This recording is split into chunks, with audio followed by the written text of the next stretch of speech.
Hello दोस्तों, नमस्ते सभी को। स्वागत है मेरे यूट्यूब चैनल मॉम्स टीवी पे। तो मैंने कभी सोचा नहीं था कि मैं कभी वीडियो बनाऊंगी, क्योंकि मैं कोई कंटेंट क्रिएटर नहीं हूँ दोस्तों। मैं बस आप लोगों से अपनी प्रेगनेंसी की जर्नी शेयर करना चाहती हूँ, कॉम्प्लिकेशन शेयर करना चाहती हूँ, ताकि जो भी महिलाएं मुझसे रिलेट करती हूँ उनको थोड़ी सी मदद मिल जाए। क्योंकि मुझे पता है इस टाइम पे किसी भी वुमेंस को सपोर्ट की बहुत ज़रूरत होती है, मेंटल सपोर्ट की। तो आज मैं बात करूँगी बाइक्रोनॉट यूट्रस के ऊपर, जो कि मुझे भी थी। और मैंने इसके ऊपर ना छोटे छोटे शॉर्ट्स भी बना रखे हैं अपने चैनल पे, आप चाहें तो वहाँ से भी देख सकते हैं। मैंने सोचा कि आज डिटेल में एक वीडियो बना दूँ।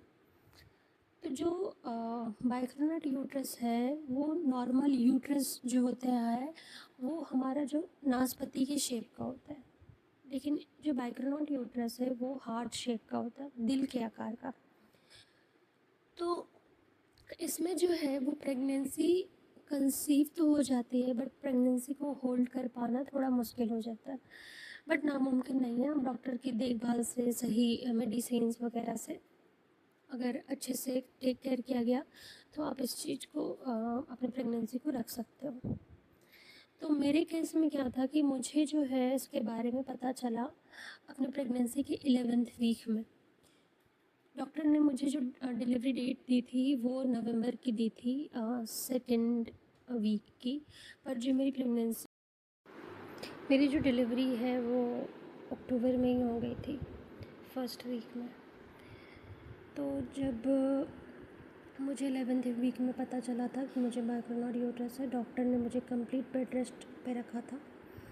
और मैंने उस टाइम पे ना ये अपने दिमाग में बिल्कुल डाल लिया था कि मुझे अपने बच्चे को सही सलामत इस दुनिया में लेके आना और मुझे एक स्वस्थ बच्चे को जन्म देना। तो मैंने ना बस स्टार्टिंग में यूट्यूब पे वीडियोस और इंटरनेट पे सर्च किया बाइक्रोनॉट यूट्रस के होता क्या है। मुझे इससे रिलेटेड बहुत कम वीडियोस मिले जो अपने एक्सपीरियंस किसी ने शेयर किया हो वैसा वीडियोस थे, बट एक्सपीरियंस वीडियोस नहीं थे। तो मैंने ठान लिया था कि मुझे अपने बच्चे को मतलब सही सलामत लाना है इस दुनिया में। तो मैंने डॉक्टर को फॉलो किया, उन्होंने मुझे बोला कि कंप्लीट बेड रेस्ट पे रहना है आपने।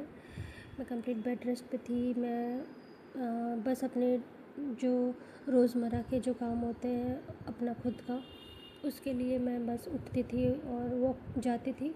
थोड़ा बहुत वॉक कर लिया खाने के बाद, 1-2 मिनट वैसा। तो सही टाइम पे दवाई लेना और बिल्कुल भी स्ट्रेस में नहीं रहना, क्योंकि स्ट्रेस तो होता है बट मुझे अपने बच्चे के बारे में हमेशा याद आती थी चीज़ें कि वो अंदर तकलीफ़ में है ना।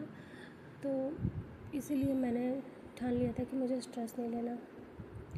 तो आगे चल के जब 7वें महीने में मेरा कलर ड्रॉपलेट टेस्ट हुआ, 7वें महीने के आखिर में जब मेरा कलर ड्रॉपलेट टेस्ट हुआ तो डॉक्टर ने हमें बोला कि आप अब हमें बच्चे को ना बाहर निकालना होगा, क्योंकि बच्चा ग्रो नहीं कर रहा है, उसकी ग्रोथ रुक गई है।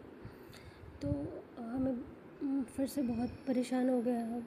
बट डॉक्टर ने बोला कि आप चिंता मत करो, अगर जो बेबी है वो एक्टिव रहा, निकलने के बाद रोता रहा, एक्टिव रहा, तो हम उसे एनआईसीयू में नहीं रखेंगे और हम उसे जल्दी रिलीज़ कर देंगे। पर अगर जो बेबी है वो एक्टिव नहीं रहा, सुस्त हो, तो हमें 1 महीने के लिए कम से कम एनआईसीयू में रखना पड़ेगा उसकी प्रॉपर ट्रीटमेंट्स के लिए। हम बता नहीं सकते कि हम पे क्या बीती है उस वक्त, बट हम मेरे बिना बताए भी आप लोग समझ सकती हैं, बहुत सारी महिलाएं समझ सकती हैं मेरे दर्द को। तो शादी के 8 साल 10 साल के बाद जिसको प्रेगनेंसी कंसीव होती है, उसके बाद ये सब कुछ सुन पाना ना, मतलब बिल्कुल दिल तोड़ने वाली चीज़ होती है।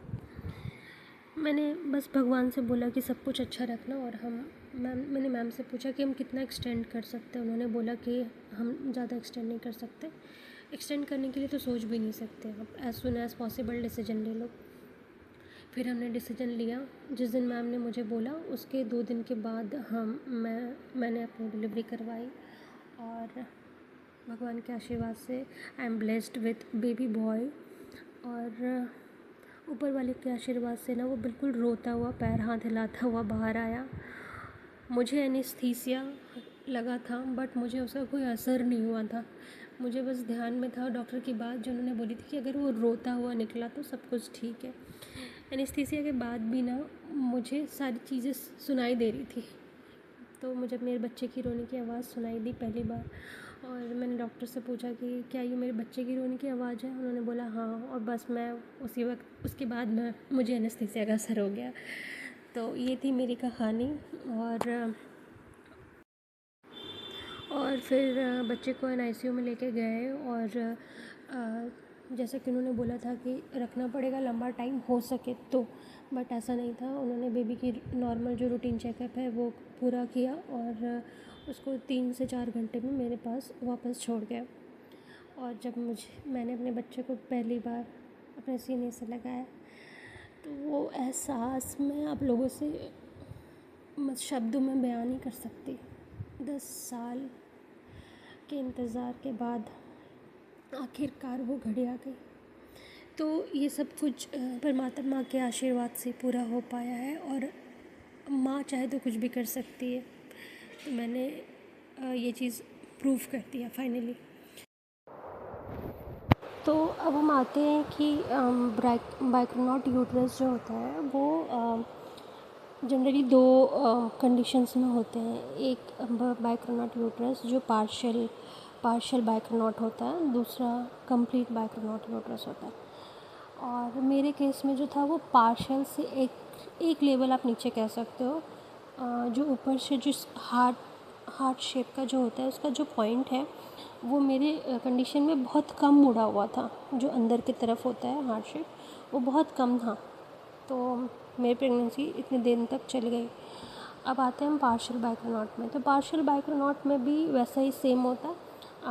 उसमें प्रेगनेंसी ग्रो तो कर जाती है, बट वो टाइम टू टाइम अल्ट्रासाउंड में पता चलता रहता है, और एक टाइम के बाद ना बेबी की ग्रोथ रुक सकती है, क्योंकि ना उसको स्पेस नहीं मिलता, तो वो ग्रो नहीं करता, वो कंफर्टेबल नहीं होता अंदर। और एक आता है कंप्लीट बाइक्रोनॉट। कंप्लीट बाइक्रोनॉट यूट्रस वो होता है जिसमें जो दिल के आकार का यूट्रस है वो पूरी तरीके से अलग होता है। दोनों बीच में ना बिल्कुल कंप्लीट ऐसे दिल जैसा बना होता है, आप समझो, और पूरी तरीके से अलग होता है। मैंने इमेज भी लगाया हुआ था, तो आप चेक करना वो।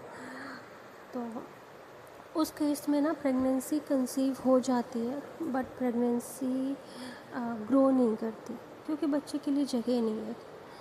तो पर्याप्त जगह नहीं होने की वजह से प्रेगनेंसी ग्रो नहीं कर पाती, और प्रेगनेंसी के चांसेस ख़त्म हो जाते हैं।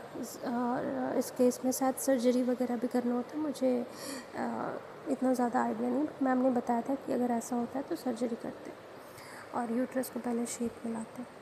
तो भगवान के आशीर्वाद से मुझे ये चीज़ तो नहीं थी।